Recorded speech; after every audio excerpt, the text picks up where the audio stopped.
Bienvenue sur la chaîne Simo Pratique. Dans cette vidéo, nous allons apprendre à résoudre un problème sur un ordinateur Dell Optiplex. Ce problème est que l'ordinateur ne répond pas après avoir appuyé sur le bouton d'alimentation. Bien que le voyant de la carte mère soit allumé, l'ordinateur ne fonctionne pas. Cette LED sur la carte mère indique que les 5 volts provoqués par la boîte d'alimentation sont bien présents. Afin de s'assurer que la boîte d'alimentation fonctionne bien, nous constatons ici qu'elle a un bouton qui, lorsqu'il est enfoncé, les ventilateurs de l'ordinateur se mettent à tourner. C'est la preuve que la boîte d'alimentation est bonne. Maintenant, dans ce cas, vous devez vous assurer que le bouton d'alimentation de l'ordinateur fonctionne bien, et cela se fait en retirant la petite batterie CMOS. Lorsque cette batterie est retirée et remise, l'ordinateur s'allume automatiquement sans qu'il soit nécessaire d'appuyer sur le bouton d'alimentation. Maintenant, comme vous pouvez le voir, l'ordinateur s'est allumé et les ventilateurs ont commencé à tourner, mais il semble que l'ordinateur exécute un redémarrage continu, ce qui signifie qu'il y a un autre problème. Maintenant, je vais déconnecter la connexion du bouton d'alimentation de la carte mère, car cela peut être la raison de ce redémarrage.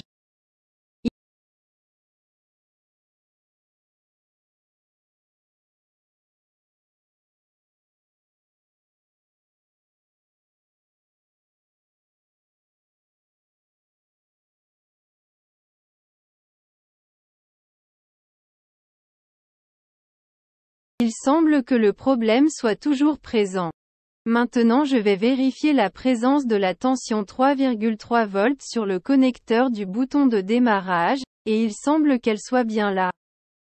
Parmi les autres étapes dont je dois m'assurer, il y a la boîte d'alimentation. Je vous présente les derniers appareils indispensables, mais croyez-moi, un appareil doté de la dernière technologie qui contient une caméra thermique pour surveiller le problème des courts-circuits dans la carte mère, un écran tactile 2.8 pouces et des mesures de haute précision, le tout à un prix simple. Découvrez le produit, le lien pour acheter l'appareil est en dessous de la vidéo. Parfois, cela peut être la cause du problème, en particulier les problèmes de redémarrage. Dans ce cas, vérifiez l'état des condensateurs. Cependant, les condensateurs semblent être intacts et ne semblent pas présenter de signes de gonflement. Maintenant, je dois commencer à résoudre les problèmes un par un. Et je vais commencer par le problème que j'ai trouvé dans le bouton d'alimentation. Comme vous pouvez le voir, c'est l'interrupteur qui allume l'ordinateur, et il contient également une LED. Maintenant, je vais essayer de le démonter pour voir exactement comment cela fonctionne. Comme vous pouvez le voir ici, la borne connectée en bleu va à la LED. La borne négative de cette LED est connectée en orange. Ce qui signifie que ces deux extrémités servent à allumer la LED d'interface. Quant aux 3 fils restants, ils sont pour l'interrupteur de fonctionnement, 2 d'entre eux sont connectés à la masse et la 3e borne a une tension de fonctionnement de 3,3 volts. Ici, il apparaît que l'interrupteur ne répond pas après avoir appuyé dessus. Ici, la tension de 3,3 volts devrait disparaître après avoir appuyé sur l'interrupteur, mais comme vous pouvez le voir, elle reste constante, ce qui confirme qu'il y a un problème avec l'interrupteur. On remarque également que le problème a évolué vers la LED orange. Et cela arrive généralement aux ordinateurs Optiplex après notre tentative de remplacer la RAM ou quelque chose comme ça. Maintenant, je vais passer à résoudre ce problème. Et en fait la cause du redémarrage de cet ordinateur est le même que la cause du voyant orange. Ils ont la même raison, qui est le BIOS, et il doit être dans ce statut. Il a été reprogrammé à nouveau.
Maintenant, après avoir terminé les étapes de chargement du BIOS, nous remarquons que la LED n'est plus orange.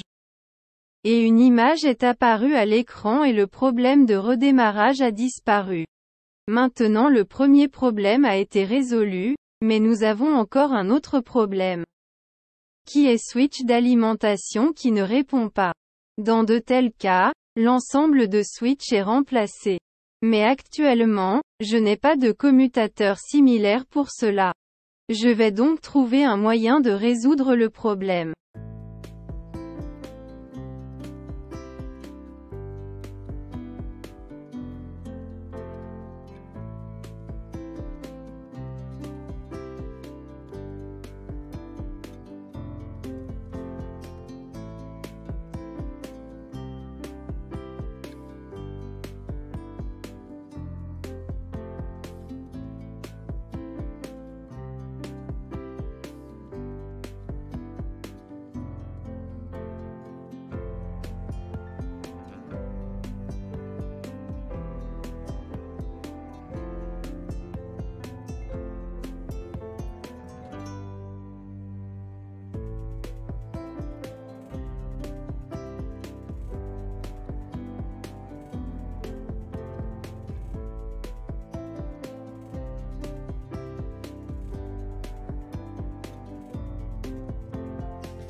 Et avec cela, nous avons résolu les problèmes informatiques au moindre coût. Merci d'avoir regardé et à la prochaine vidéo.